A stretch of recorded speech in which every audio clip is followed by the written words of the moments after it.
Hai, welcome to my channel.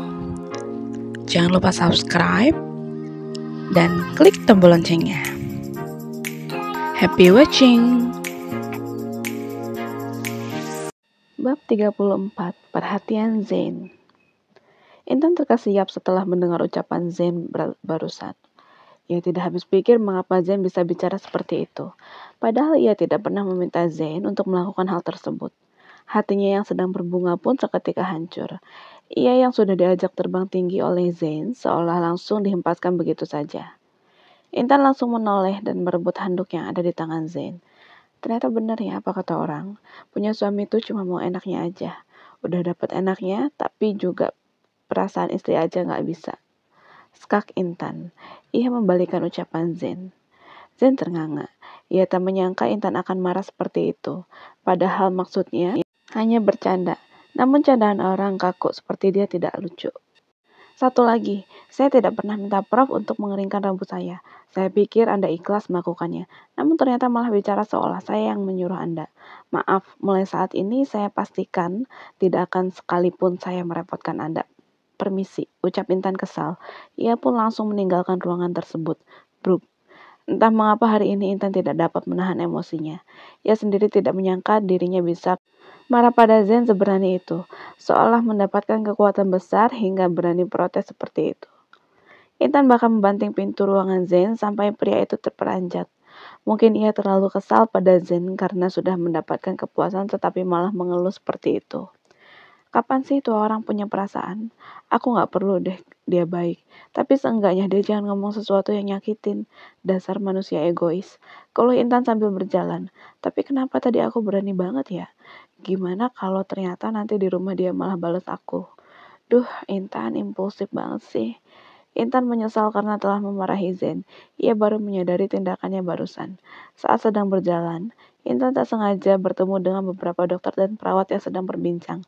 Mereka baru saja selesai berganti shift sehingga bisa bersantai seperti itu. Siang dok, sapa Intan saat melewati mereka. Ia pun menghentikan langkahnya. Siang, dokter Intan, dari mana? Tanya perawat yang lainnya. Oh ini tadi habis ada perlu, lagi pada ngapain nih? Intan balik bertanya, ia senang bisa bertemu mereka kembali. Biasa habis upload, nyantai dulu sebentar. Kamu mau pulang apa kemana nih? Tanya dokter. Ia ingin mengajak Intan minum kopi sambil berbincang. Mau pulang dok, kebetulan udah gak ada keperluan lagi. Sahut Intan. Oh, gimana persiapan ujiannya? Udah siap? Mereka pikir Intan sedang sibuk mempersiapkan ujian setelah selesai koas di rumah sakit. Mereka tidak tahu seminggu terakhir Intan disibukkan dengan pernikahan dan suaminya. Masih banyak yang harus dipelajari dok, tapi udah persiapan daftar juga sih, hehehe, sahut Intan. Semangat ya Tan, saya yakin kamu pasti lulus dan dapat STR. Mereka semua cukup baik pada Intan karena selama ini Intan pun baik pada mereka. Terima kasih dok, amin, sahut Intan. Intan senang karena mendapat rekan seperti mereka. Saat mereka sedang asik berbincang, tiba-tiba Zain muncul dari belakang mereka. Siang Prof, sapa salah seorang perawat yang melihat Zain lebih dulu. Intan terperanjat mendengarnya.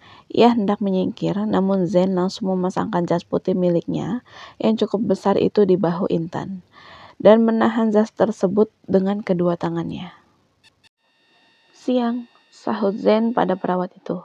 Lalu ia menyapa dokter sekilas dan mengajak Intan pergi ke ruangan prakteknya.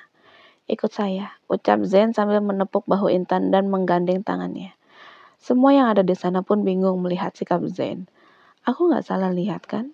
Sejak kapan mereka jadi akrab begitu? Gumam salah seorang perawat. Baru kali ini aku lihat Prof mau menyentuh wanita. Aku aja seumur-umur kerja di sini, belum pernah digandeng kayak gitu sama Prof. Timpal dokter sambil memperhatikan Zain dan Intan yang sudah menjauh. Terus itu kenapa jasnya dipakein ke dokter Intan ya? Apa di sini dingin? Sahut yang lain. Mereka semua sangat penasaran dengan hubungan Zain dan Intan. Ini orang mau apa lagi sih? Apa dia mau protes karena tadi aku marah? Gumam Intan dalam hati sambil menatap Zain dengan wajah mengerung. Ia khawatir Zain akan memarahinya karena protes tadi. ucap Zen setelah tiba di depan ruang prakteknya. Ruangan itu berbeda dengan ruangan pribadinya tadi. Beruntung siang itu ia belum mulai praktek, sehingga Zen masih bisa mengajak Intan masuk ke ruangan tersebut. Ada apa, Prof? Tanya Intan saat sudah berada di ruangan Zen. Sejak kapan kamu haid? Tanya Zen to the point. Intan sangat terkejut mendengar pertanyaan Zen barusan. Kemudian ia mengecek bagian belakangnya. Astaga, Intan tak menyangka ternyata dirinya memang haid. Sebenarnya saat sedang berjalan tadi, Zen tidak sengaja melihat Intan. Awalnya ia ingin berlalu karena Intan sedang marah padanya. Namun Zen mengurungkan niatnya karena melihat ada bercak merah di bokong Intan. Akhirnya ia berjalan ke arah Intan sambil melepas jas putih yang sedang ia kenakan dan memasangkannya di bahu Intan. Beruntung tubuh Zen lebih tinggi dan besar daripada Intan, sehingga jas itu mampu menutupi bagian belakang Intan yang terdapat noda darah itu. Intan pun bergegas melepaskan jas tersebut, khawatir jas itu terkena nodanya. Yah, kena, ucap Intan penuh sesal. Saat mendapati jas Zen sudah terkena noda darahnya. Ia tak enak hati karena telah menodai jas itu. Kamu itu ceroboh sekali sih. Untung saya yang melihat. Bagaimana jika ada orang lain? Tanya Zen. Ia tidak rela jika sampai orang lain melihat aib istrinya itu. Bagaimanapun harga diri Intan adalah harga dirinya. Maaf Prof, tapi kan tadi waktu kita... Intan tidak melanjutkan ucapannya karena malu. Ia ingin mengatakan saat berhubungan tadi dirinya belum haid. Melihat Intan malu, Zen malah sengaja memperjelasnya. Kita apa? Berhubungan? Tanya Zen. Hati Intan berdesir kala mendengar kata berhubungan keluar dari mulut Zen. Ia bingung hendak mengatakan apa. Tadi kamu belum haid kan? Tanya Zen memastikan. Intan menggelengkan kepala. Belum Prof, lirihnya. Syukurlah, mungkin karena tadi kamu terlalu menikmatinya. Makanya haidnya keluar, ucap Zen. Asal. Namun ia bangga jika memang Intan benar menikmatinya. Intan mengerungkan wajahnya. Penjelasan macam apa itu? Batinnya. Intinya Zen hanya ingin Intan terlihat sangat menyukai apa yang ia lakukan tadi. Ya sudah, ayo pulang, ajak Zen. Loh, bukannya Prof mau ada praktek? Tanya Intan heran. Kamu mau saya praktek dengan jas kotor seperti itu? Skak Zen, padahal ia hanya ingin mengantarkan Intan pulang. Oh, maaf, sahut Intan. Ia percaya begitu saja atas ucapan Zen barusan. Padahal bisa saja Zen menggunakan jas yang ada di lemarinya. Sebagai dokter dengan jam terbang tinggi, tentu Zen memiliki stok jas atau pakaian untuk ganti di kantor. Zen dan Intan pun meninggalkan ruangannya. Saya mau pergi dulu, nanti saya kembali sebelum jam praktek.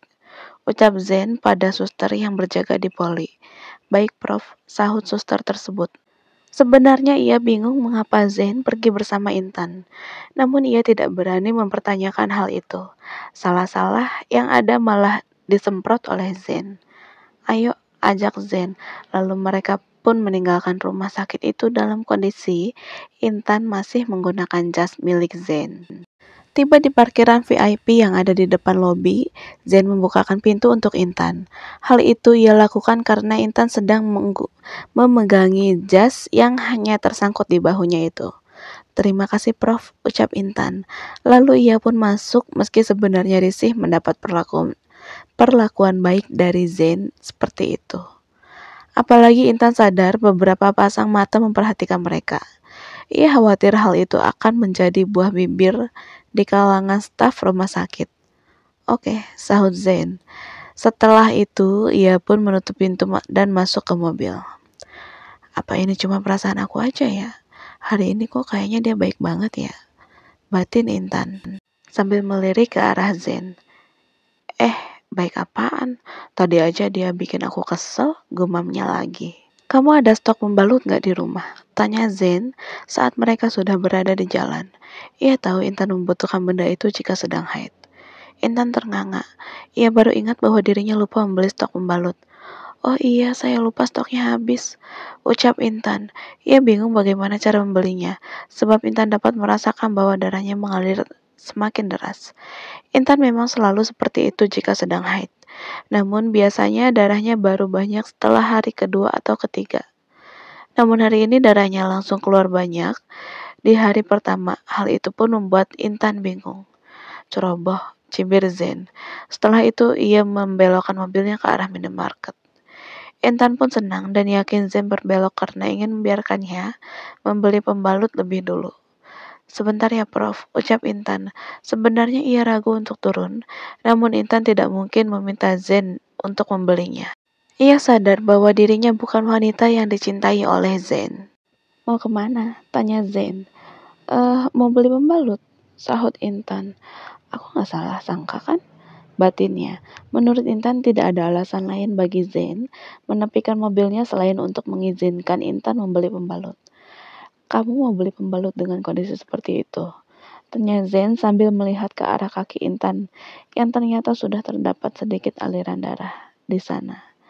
Intan tak sadar saat berjalan menuju mobil tadi darahnya mengalir.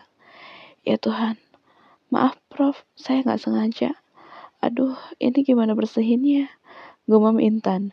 Ia malah panik karena telah mengotori mobil Zen. Ia yakin di jok mobil itu pun sudah banyak darahnya. Sementara dirinya tidak membawa tisu basah. Tunggu, ucap Zen. Kemudian ia turun tanpa berkata-kata lagi. Bruk. Zen meninggalkan mobilnya. Ia masuk ke minimarket. Selamat datang di minimarket, sapa kasir. Pembalut di mana ya? Tanya Zen terus terang. Sebenarnya ia malu membeli benda itu. Namun Zen tidak ada pilihan lain daripada istrinya semakin kerepotan karena darahnya cukup banyak keluar. Di sebelah sana mas, sahut kasir sambil menunjuk ke arah rak pembalut. Zen pun menoleh ke arah rak yang ditunjuk kasir itu. Kemudian ia menoleh dan mengambil keranjang dan berjalan ke arah rak pembalut. Duh, yang mana? Gumam Zen. Ia bingung harus memilih yang mana, apalagi saat menyadari bahwa ada beberapa wanita yang melirik ke arahnya sambil tersenyum. Ya ampun, idaman banget punya pacar atau suami kayak gitu ya, bisik salah seorang wanita. Iya loh, udah ganteng, tinggi, keren, tapi mau beli pembalut, perfect banget deh. Timpal yang lain, semoga aku bisa dapat pasangan yang kayak dia. Aku juga mau dong, hihihi. Bagi mereka sangat jarang pria yang mau membeli benda itu, sehingga Zen terlihat keren di mata mereka. Ah, ambil semua aja, ucap Zen. Akhirnya ia pun memborong semua pembalut yang ada di rak tersebut, karena tidak tahu Intan biasa menggunakan yang mana. Setelah itu ia berjalan ke arah kasir. Kasir sempat tercengang saat melihat Zen memborong semua pembalut, namun ia berusaha tetap tenang dan tidak menunjukkan senyumannya. Khawatir Zen tersinggung. Saat kasir sedang menghitung belanjaannya, Zen teringat akan sesuatu. Ada obat pereda nyeri head? Tanya Zen pada kasir. Sebagai dokter, sedikit banyak ia mengetahui hal itu. Ada mas, mau yang tablet apa cair? Kasir balik bertanya. Kalau ada tolong yang herbal dan aman untuk kesehatan. Pinta Zen. Ia adalah dokter sehingga tidak sembarangan memberikan obat pada istrinya. Mau coba yang ini? Tanya kasir. Ia mengambil sampel yang diberikan oleh kasir, lalu membaca komposisinya dengan teliti. Oke, ini aja, ucap Zen. Mau berapa banyak? Tanya kasir lagi. 5, jawab Zen. Biasanya kalau wanita haid itu suka makan apa? Tanya Zen lagi. Ia malah menginterogasi kasir wanita tersebut. Kasir itu berusaha menahan senyumannya karena ia merasa Zen cukup lucu dan menggemaskan. Kebanyakan sih suka yang manis seperti coklat atau yang pedas-pedas mas, jawab kasir. Kebetulan di depan meja kasir berjejer coklat. Zen pun mengambil beberapa batang dan ia percaya karena coklat dapat menenangkan. Zen bahkan memilih coklat dengan pure cocoa yang harganya lebih mahal karena ia tahu bahwa coklat itu dapat membuat perasaan bahagia. Setelah selesai bertransaksi, Zen pun meninggalkan minimarket tersebut. Sementara itu Intan sedang sibuk melihat noda yang ia tinggalkan di jok mobil Zen. Duh gimana dong ini, dia ngamuk gak ya? Ya iyalah, masa gak ngamuk mobilnya aku kotorin begini? Gumam Intan, ia sampai bingung harus duduk di mana, sebab Intan tidak menemukan tisu di mobil Zen. Saat menoleh ke arah pintu minimarket, Intan melihat Zen keluar dari sana. Hah? Dia beli apaan sebanyak itu? Tanya Intan saat melihat Zen keluar dari minimarket dengan 2 kantong besar belanjaan. Zen pun membuka pintu belakang dan menaruh pembalut. Kemudian ia masuk ke tempat duduknya sambil membawa satu kantong berukuran sedang. Ini, ucap Zen saat berada di dalam mobil. Apa? Tanya Intan. Coklat dan obat pereda nyeri, sahut Zen. Hah? Kok dia tahu sih kalau aku lagi head itu sukanya makan coklat? Batin Intan sambil tercenung. Hatinya berdebar-debar kala mendapat perhatian tersebut. Zen yang tanpa dosa itu langsung melajukan mobilnya kembali. Ia seolah tak peduli meski Intan sedang kebingungan akan sikapnya. Seumur hidup baru kali ini ada cowok yang perhatian sama aku. Tapi kenapa harus dia orangnya? Aku bingung harus senang atau sedih. Sebab pria yang perhatian padaku justru pria yang paling menyebalkan, batin Intan. Zen bingung mengapa Intan tercenung sejak ia masuk mobil tadi. Ia melirik ke arah Intan lalu ke arah Sun Fisher. Pantesan tisunya habis, batin Zen. Ia yakin Intan tidak berani untuk meminta tisu padanya. Sampai darah yang ada di kakinya hampir mengering seperti itu. Kalau kamu butuh tisu, ambil aja di dashboard. Ucap Zen tanpa basa-basi. Ia tak menyangka haid Intan akan sebanyak itu. Sehingga tadi Zen langsung mengajaknya pulang. Alih-alih membelikan pembalut di apotek rumah sakit lebih dulu. Intan pun terkesiap. Oh iya Prof, sahutnya. Ia pun langsung membuka dashboard dan mengambil tisu yang ada di sana. Setelah itu ia membersihkan bagian yang terlihat. Prof, maaf, ini joknya masih kotor. Saya janji akan berusaha membersihkannya, ucap Intan. Ia khawatir Zen marah karena mobilnya dikotori. Sudahlah, kamu jangan mikirin yang lain dulu. Lebih baik kita pulang terus bersihkan tubuhmu. Masalah mobil biar saya yang urus, sahut Zen. Tapi Prof, ini darahnya banyak banget. Saya nggak enak kalau Prof yang membersihkan darah saya, ucap Intan canggung. Rasanya sangat risih jika sampai Zen yang membersihkannya sendiri. Ia pun tidak mungkin membiarkan orang lain melakukan hal itu. Kamu kan tahu saya setiap hari bergelut dengan darah. Jadi bukan hal aneh lagi. Sudahlah, masalah sepele tidak perlu dibesarkan. Sahut Zen, sebenarnya ia tidak ingin terlihat sedang memberikan perhatian, sehingga bicara seperti itu. Baik Prof, sahut Intan. Ia tidak berani membantah lagi, meski dirinya masih belum rela jika Zen yang membersihkan nodanya. Kalau bukan darahku, apa dia membersihkannya juga? Batin Intan. Entah mengapa Zen ketus padanya. Ia seolah tidak peduli, sebab Intan dapat merasakan perhatian yang begitu besar, sehingga sikap galak suaminya itu seolah tak terlihat. Tiba di rumah, Zen memarkir mobilnya di halaman rumah. Kamu langsung masuk aja, bersihin badan dan ganti baju, ucap Zen sambil mematikan mesin mobil. Iya Prof, sahut Intan. Mau tidak mau ia pun turun. Saat hendak menutup pintu mobil, Intan terkejut melihat begitu banyak darah di jok dan lantai mobil Zen karena tadi dirinya banyak bergerak saat sedang mencari tisu. Ya ampun ini banyak banget, biar saya aja yang bersihin ya Prof. Tunggu sebentar saya ganti baju dulu, ucap Intan. Ia pun langsung lari masuk ke dalam rumah. Saat masuk ke mobil tadi Intan sudah melepas jas suaminya itu, sehingga noda darah yang ada di jas tersebut tidak terlalu banyak. Untung gak aku dudukin, gumam Intan. Ia langsung menaruh jas itu karena sedang buru-buru ingin membersihkan mobil Zen. Duh, kenapa langsung banyak ini sih? Biasanya juga kalau hari pertama sedikit dulu. Apa karena itu ya? Gumam Intan sambil membersihkan tubuhnya. Ia berpikir bahwa haidnya langsung keluar banyak karena tadi dirinya baru saja melakukan pergulatan panas dengan suaminya itu. Intan sendiri memang tipe wanita yang selalu mengeluarkan darah yang sangat banyak ketika sedang haid. Bahkan tak jarang darahnya keluar berupa gumpalan. Ah, bodo amat deh. Yang penting sekarang aku bersihin mobil Prof dulu, ucap Intan. Ia pun bergegas hendak memakai baju. Saat baru saja keluar dari kamar mandi, ia terkejut karena Zen pun masuk ke kamar. Sebab dirinya hanya menggunakan handuk yang dililitkan di pinggangnya, sehingga bagian atas tubuh Intan hanya mengenakan bra pun terekspos. Ceklek, dek. Zen menelan saliva kala melihat Intan begitu seksi. Apalagi saat ini ia mengenakan bra berwarna hitam yang sangat kontras dengan kulitnya. Intan terperanjat dan langsung menyilangkan kedua tangan di depan dadanya. Ada apa Prof? Tanya Intan gugup. Padahal mereka sudah cukup sering berhubungan.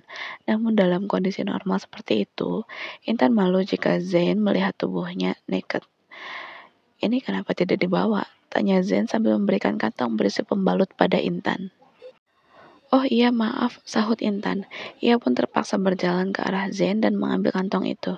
Terima kasih Prof, ucapnya. Sahut Zen. Sebenarnya tenggorokan Zen sedang tercekat, sehingga ia tidak bisa bicara. Apalagi ketika Intan berbalik, tiba-tiba handuknya merosot dan bumper seksi favorit Zen itu terekspos sempurna. Seketika Zen langsung berdesir, dan ia sangat ingin menyentuh bumper itu. Bahkan saat ini Zen seperti orang kehausan. Au, Intan terkejut dan langsung mengambil handuk tersebut. Posisi Intan yang refleks membungkuk pun membuat Zen gelap mata dan menghampirinya. Lalu ia merangkul pinggang Intan yang baru saja berdiri sambil memasang handuk itu kembali. Prof, Intan bingung mengapa Zen menghampirinya. Kamu sengaja ingin menggoda saya? Tanya Zen sambil menatap Intan. Padahal baru beberapa jam yang lalu mereka selesai berhubungan. Namun saat ini Zen seperti suami yang belum mendapatkan jatah dari istrinya. Enggak, Prof, saya enggak sengaja. Kan Prof yang masuk ke kamar, sahut Intan gugup. Lain kali kalau kamu sedang haid, pakai pakaian yang tertutup meski di dalam kamar. Paham? Pinta Zen dengan napas yang terengah-engah.